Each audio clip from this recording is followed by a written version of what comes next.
twongeye turatomboye bana b'Imana kuba Nyagasani duhamaganga kuri buri munsi kugira ngo dukize ku izina ry'Imana Data na Mwana na Roho Mutagatifu amen. Amahoro bana b'Imana, ni muhumure, Yesu Kristo aje kudukiza, adukize imbere kuri roho. Ngo urwandiko rw'ihumure Nyagasani yatwoherereje ubwo tugiye kurusoma kuri wa kabiri w'icyumweru cya 28 tariki 11 Ukwakira 2022.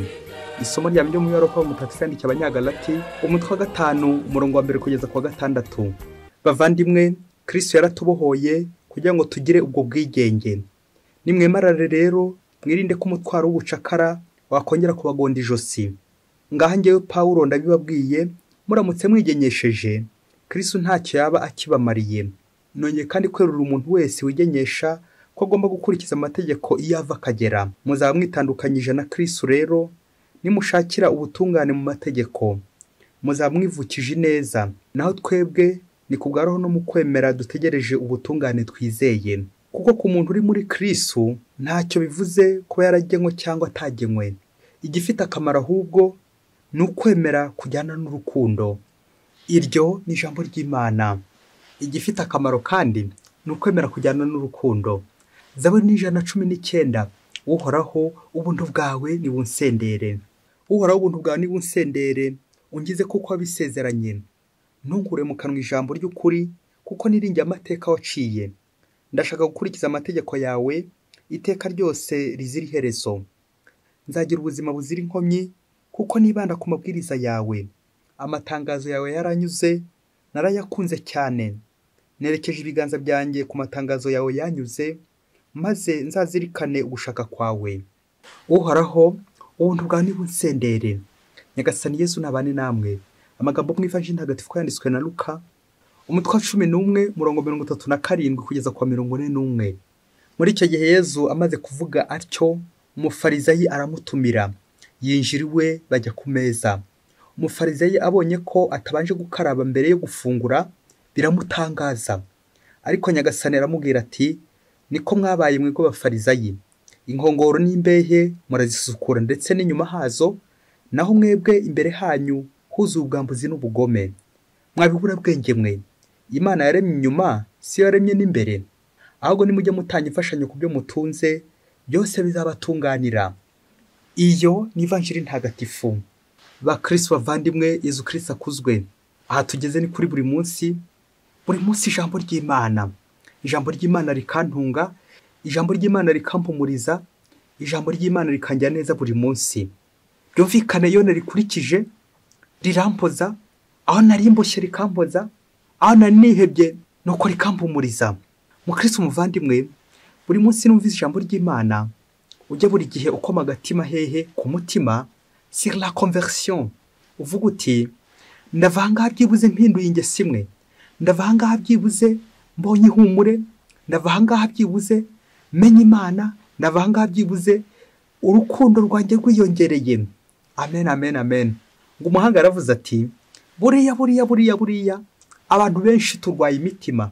Icyo tubura cyangwa icyo turushanwa no kubigaragaza no kwipimisha. Ariko ubundi turamutse twipimishije, wasanga ibipimo byahita biturega, kuko nyine turwaye umutima.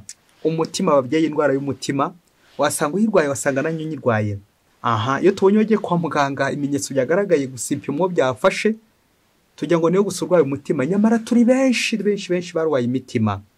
Kurwara umutima babyeyi. Ba Kristo bavandimwe, amasomo y'uyu munsi araganisha ngaho imbere indani ku mutima. Ubwo tugiye kuzirikana ni iki nakora kugira ngo nsukure imbere mu mutima wanjye. Isuku y'imbere, isuku y'umutima. Abantu benshi turwaye imitima, icyo turushanwa ni ukubihisha. Naho ubundi imitima igiye gutumara, karabaye imitima igiye gutumara. Mu Kristo muvandimwe, wasanga nawe urwaye umutima. Turaza kuzirikana muri amasomo ko umutima ni centre. Umutima niwo zingiro mu binyabuzima. Mbere yuko amaraso abanza gusakara umubiri wose, abanza kunyura mu mutima kugira ngo umutima uyasukure. Wamara kuyasukura, ubundi ukayasesekaza mu mubiri wose.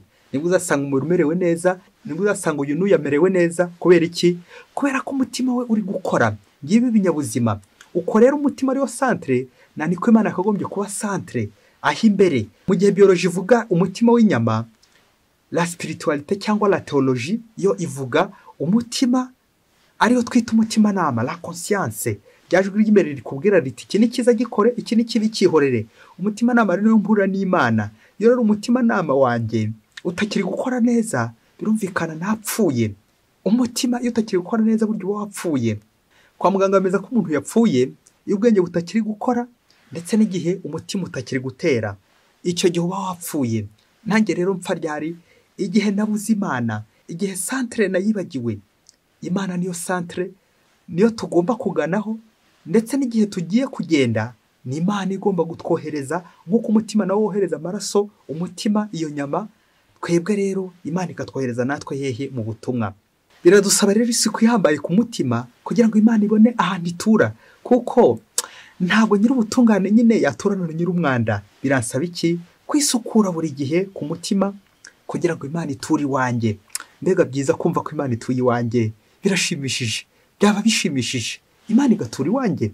Rero abantu benshi cyane dukunze kwiyorobeka bitabuze, ugasanga turi gukurikiza amategeko by'inyuma bya nyirarureshwa, mwambonye ukitwara neza nyine nk'umuntu w'umumarayika, ugapfuka mukarambarara.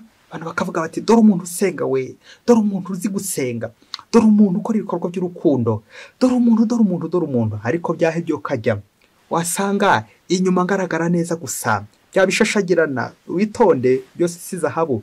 Nyuma nkagaragara neza gusa, abantu bakanshima bakampa amashyi, ariko imbere hari gutambuka biracika n'abakirabiranya.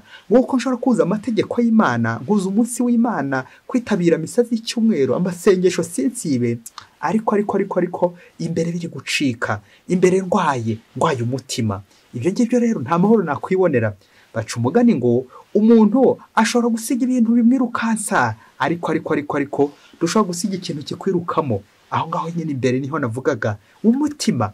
Nguko ariko tuhamagariwe gutagira gusa isuku y'inyuma ngo birangire aho ngaho nk'umufarizayi, ahubwo isuku y'imbere, kwisukura ku mutima, gucya ku mutima, kugira ngo twakire Imana ije itugana. Uyu munsi mu isomo rya mbere Pawulo mutagatifu aratwibutsa ko amategeko atari akagombye gusumba ukwemera, kuko amategeko turamutse tugiye tuyakurikiza literaloma ubwo n'ubucakara. Haragomba iki? Ako kantu kwemera, kugira ngo katuzamure hehe? Kwa Kristo, mu umutima nama. Ako niko kabura. Naho iby'inyuma byo byashoboka ko twabikurikiza kandi bigakunda. N'imbere bitameze neza, ubuzima bwacu n'ubundi ntabwo ushobora kugenda neza, ntabwo dushobora kuryoherwa. Waryoherwa ute niba imbere hatameze neza? Wakwishima ute niba imbere ari gutambuka bikirabiranye nawe biracika? Kwishima bingana gusukura neza imbere mu mutima. Pawulo rero mu isomo rya mbere yagarutse ku kwemera gutanga umukiro, ko twahowe na Kristo dukije ingoyi y'amategeko. Ubwo yagize ati kuko ku muntu uri muri Kristo ntacyo bivuze kuba yaragenywe cyangwa atagenywe. Igifite akamaro ahubwo ni ukwemera kujyana n'urukundo. Amen. Ukwemera kujyana n'urukundo, inyuma bikajyana n'imbere. Akuzuye umutima kagasesekara ku munwa, byaba ari byiza n'abantomboye. Ariko kwishushanya nibyo bitwishe.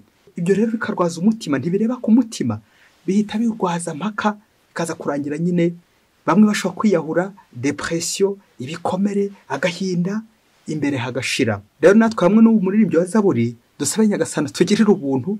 Ubwo yagize ati uhoraho ubuntu bwawe ni busendere.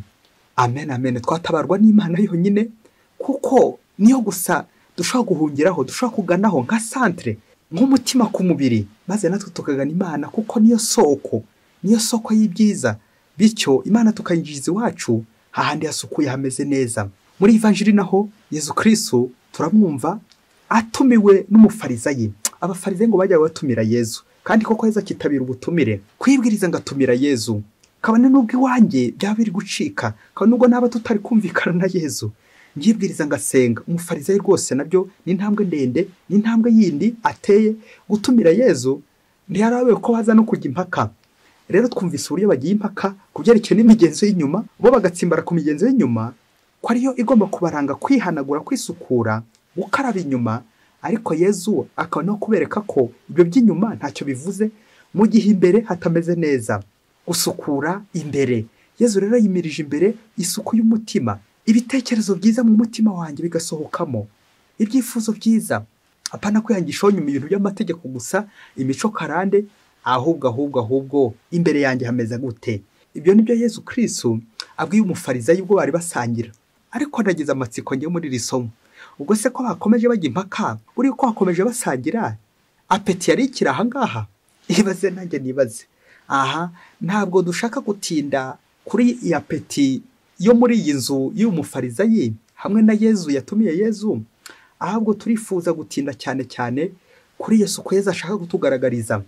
Ni kwa kundi natwe dushaka kwakira Yezu ariko tukamwakirira mu byaha. Ni kwa kundi nka gukarisiya, uko gusangira na Yezu nicyo bivuze, ariko nkamuherwa hehe ku byaha, ntacyo bizamara. Birumvikana ko ibyo basangiye aha ngaha bishoboke ko nyine batabiriye neza. Kubera iki? Uyu mufarizayi ntabwo nyine asukuye imbere, nicyo Yezu ashaka kumwereka. Natwe abakristo bavandimwe, muri ukarisiya nujya guhabwa Yezu muri ukarisiya, hakaba hari ibintu by'ibikomere utarakira, hakaba hari intimba ufite n'agahinda mu mutima wawe, uburakari, umujinya, ibintu byose bibi byivanze mu mutima wawe wagira ngo ni nk'ingarani. Uzamenye ko nyine Yezu ntabwo umuhawe neza. Bizamera nyine nka ya mazi basuka ku ibuye. Yezu uri kumutesha agaciro, Yezu uri kumufatisha imoso. Kubera iki? Ibiganza bigiye gukora kuri Yezu yakagombye kuba bihanaguye. Navugaga umutima, ntabwo ari iby'inyuma. Gukaraba inyuma nyine by'abafarizayi, Yezu aradushikariza gukaraba imbere. Gukaraba imbere bakristo bavandimwe, kuko nidukaraba imbere imitima yacu izuzura imyanda, wagize ngo gusa n'ibizaba byegereje. Kandi byaba ushobora kubona umuntu yirutse ku musozi kubera iki? Kurwara umutima. Akaba mwana mwarimu ngo agiye mu ishuri, nuko ngo abwira abanyeshuri b'abakobwa bari bari aho ngaho ati, abakobwa b'umutima nibankurikire. Nuko bamwe baramukurikira koko. Nuko umwana umwe azamura urutoki hejuru ati, ubwo se aba basigaye nabe bihaha? Bakristo bavandimwe, hari abagore b'umutima wasanga hari nabi bihaha, hari abagabo b'umutima wasanga hari nabi bihaha, hari abakobwa b'umutima ariko wasanga hari nabi bihaha, babandi bahumekera mu ry'ibiri. Kubera iki? Ubwoba, igihunga, ikidodo ku mutima. Ibyo ni ibihaha biba biri gukora nyine. Kubera iki? Ibyaha, imyanda yipakiye imbere, ukajya uhumekera mu ry'ibiri nyine bya bihaha. Hari abantu benshi cyane babaye abantu b'ibihaha, abandi nabo umutima Imana ibagirire neza. Natwe turimo twaba turi abantu b'ibihaha, nyabuneka Yezu aradusaba kwisukura imbere kugira ngo ntituba b'ibihaha. Umukobwa w'ibihaha babyeyi, umukobwa w'igihaha, ese ngewe ndakisukura? Ni kangahe njya nisukura kugira ngo ndusheho guhereza Nyagasani ituro ryanjye kandi imererwe neza? Wasanga abo tubanaho ku buryarya, tukabana ku muguruko, tukishushanya, ngishushanya mu idini, mu itorero, ariko ibikorwa byanjye bitanezeza Nyagasani. Ukwemera n'urukundo bigomba kujyana, niko Pawulo Mutagatifu yatubwiye. Yezu nawe akongera ati, inyuma n'imbere bigomba guhura kugira ngo nyine tuba abantu beza, kugira ngo tunogere Imana cyane cyane, ariko imbere, isuku y'imbere, lo centre, umutima nama wanjye niba ugikora neza, niba utari kunkomanga niba ndi gukora nabi. Aha, umutima nama niba ukiri kunkomanga ndi gukora nabi, aho ngaho ndatomboye. Kuko burya uw'igihawe nta nubwo umutima ukimukomanga, arakora ibyaha, agakora ishyano ry'ibyaha, ndagira icyo bimubwira. Uwo ngo yahindutse umuntu w'igihaha, ntabwo akiri uw'umutima. Ariko yakoze nabi nanone, umutima uragukomanga ati, nyaboneka padiri ibyo ukora ni ibiki? Umutima ukongera ukankomanga. Icyo gihe nzaba ntomboye gukomangwa n'umutima kugira ngo nisukure. Urakoze Yezu. Yezu arampamagarira kugira gute? Kwisukura neza imbere.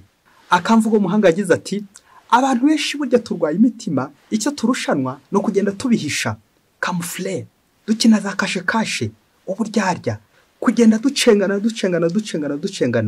Umunsi umwe hirya kure cyane muri Afurika, ngo mu rugo rw'umugabo n'umugore ngo bari bakize pe, bafite amazu menshi cyane, za etaje n'ibindi byinshi cyane, by'ibintu byinshi cyane, bameze neza. Ngo ariko umugore wo muri uru rugo ngo yari mwiza ku isuri y'inyuma, ameze neza. Noneho umugabo we ngo agahora yikanga ko bajya bamutwara, ko umugore ajya amuca inyuma, buri kanya agahora yikanga. Nuko nyine biza kugera igihe baratangira barashwana kubera urwo rwikekwe, hafi yo gukekana. Uko bakomeje kugenda bakekana, bizarangira bakekanye nta wamenya, ariko umugabo ntabone ikimenyetso. Nuko barashwana, rimwe na rimwe abana babo bakabakiza, irindi abaturanyi akaba bo bakiza. Kubera iki? Batangiye gushwana urwikekwe, bapfa ubwiza bw'umugore, ngo umugore ni mwiza inyuma, bamenya niba atajya muca inyuma. Urwikekwe rukomeza muri urwo rugo, nubwo bari bakiza ariko baririraga ku muguruko, bakaryama ku muguruko, bagasangira ku muguruko. Byumvikane gutumira Yezu nyine ku muguruko birumvikana, nubwo bari abakristo b'indani. Nuko rero igihe kiza kugera, umunsi umwe baryamye nijoro, ngo baryamye basinziriye, ngo umugore aza kugira gutya ararota. Umubyeyi ngaho fora icyo umugore yarose. Nuko umugore ngo ararota, arota nyine ari no kuvuga, ararangurijwe cyane avuga ati Yohani, Yohani ndekura, Yohani ndekura. Umugabo abyumvise ati aha, iryavuzwe riratashye, bya bindi natatse, ngiye namenye umuntu ujya unca inyuma, Yohani ntamumenye. Nuko umugabo muri ako kanya arabyuka n'igitaraganya, asohoka ajya hanze ajya kureba Yohani, uwo mugore ari kugenda ahamagara. Nuko umugabo asohotse muri ako kanya, umugore nawe yishidukira hejuru ahita arakanguka. Amaze gukanguka yumva hari umuntu ukubise urugi, nuko aragenda agira ngo ni nk'igisambo gikubise, aragenda ahita akinga, avunamo urufunguzo. Wa mugabo ari hanze ari gushakisha Yohani, umugore ari guhamagara, ari kumushakisha. Nuko wa mugabo amaze guheba Yohani aho ngaho hanze, nuko araza yinjira azi ko nyine agiye guhombora umugore we uburyo abuze Yohani kandi bahoranye. Nuko ajya gukingura asanga urugi rurakinze, arakomanga ngo mukingurire. Nuko ngo umugore aramubwira ati wari urihe, ndagufashe, waraye hanze, wararanye n'abagore hanze. Nuko ngo muri ako kanya umugabo afata icyemezo ko agiye kwiyahura, abwira umugore ati birarangiye nyine, ubwo wanze kunkingurira, ubu ngubu ndiyahuye, birarangiye. Wa mugabo ngo ariyahura. Wamaze kwiyahura, babye murumva ko izi nkuru zibabaje nyine. Nuko amaze kwiyahura, wa mugore aratekereza ati umva, uyu kabutindi aramutse antanze mu ijuru yandega, kandi ari wo munyamafuti, bikaza kurangira bamugize umwere, ngiye bakangira ruharwa. Nuko wa mugore muri ako kanya nawe bigenda gute, ngo ahita ariyahura. Nuko ngo abana babo babonye koko bikomeye, ngana yibaza uburyo abana bagiye kwitwara muri ibi bibazo by'ababyeyi babo bombi.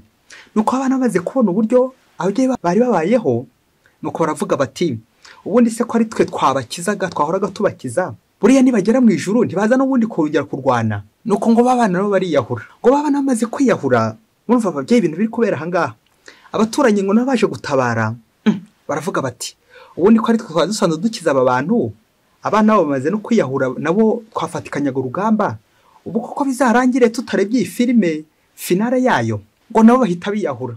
Sinjye wahera bakristo bavandimwe, iyo mvugo y'umuhanga ati abantu benshi turwaye imitima, icyo tubura no kubigaragaza, nuko abenshi nyine tugenda tubihingiraho, kuko n'umuhinzi w'umunebwe ahingira ku rwiri, tugahishahisha, ariko imbere twarashize, indani twarashize.